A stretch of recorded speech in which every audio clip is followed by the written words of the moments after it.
Relato de experiência referente a um workshop de suporte básico de vida à parada cardiorrespiratória.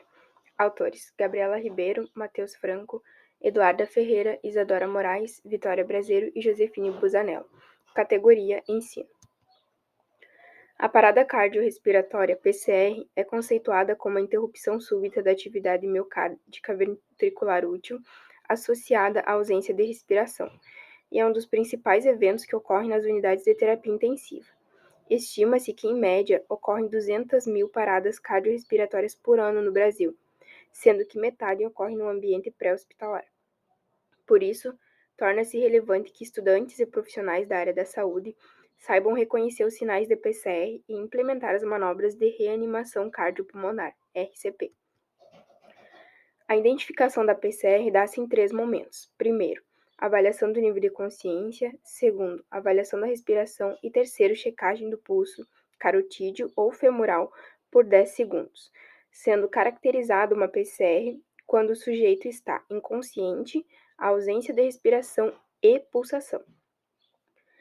Após a identificação da PCR, iniciam-se as manobras da RCP, que compreende o mnemônico CABD, onde as letras significam circulação, abertura de vias aéreas, boa ventilação e desfibrilação, respectivamente. Nesse sentido, o objetivo deste trabalho é avaliar o nível de conhecimento de acadêmicos da área da saúde que participaram de um workshop de suporte básico de vida, a PCR. Trata-se, então, de um relato de experiência de um workshop de suporte básico de vida PCR, realizados no dia 12 de 8 de 2022, pelos integrantes do Laboratório de Estudos e Pesquisas em Cuidados Intensivos, LACE. Foram ofertadas 30 vagas a acadêmicos vinculados a cursos da área da saúde e a atividade contou com um momento teórico e um momento prático. Foram realizadas 3 sessões com 10 participantes em média em cada uma, com duração média de 1h30. Para avaliar o nível de conhecimento dos acadêmicos, as inscrições foram realizadas a partir de um questionário online de conhecimentos prévios sobre o PCR, e após a realização do workshop, os participantes foram submetidos ao mesmo questionário na forma física, a fim de comparar ao questionário de inscrição.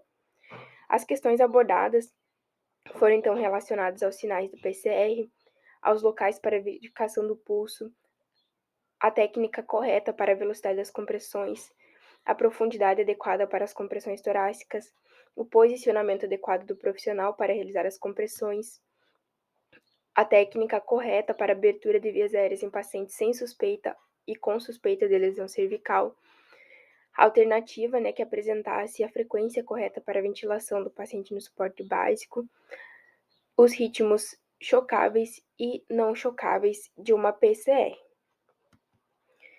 Como resultados, então, obteve-se o total de 60 inscritos, contabilizando-se 60 respostas para o pré-teste. Compareceram e participaram do workshop 27 estudantes, contabilizando esse quantitativo de respostas para o pós-teste.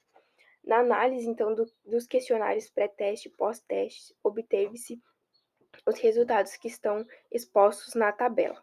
A tabela apresenta, na primeira coluna, as perguntas realizadas no pré e pós-teste.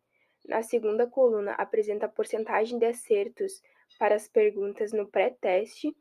E na terceira coluna, apresenta a porcentagem de acertos para os questionamentos do pós-teste. Evidencia-se o aumento na porcentagem de acertos na aplicação da avaliação de conhecimentos após a participação dos alunos na atividade. E também os participantes informaram interesse na realização de uma próxima atividade envolvendo o suporte avançado de vida nesse mesmo questionário. Pode-se perceber, então, que previamente à atividade, os alunos possuem conhecimento limitado sobre as questões que envolvem a PCR e a RCP, e que após a aplicação do workshop, os estudantes demonstraram maior conhecimento no reconhecimento dos sinais da PCR e na implementação das manobras adequadas da RCP. Obrigada pela atenção.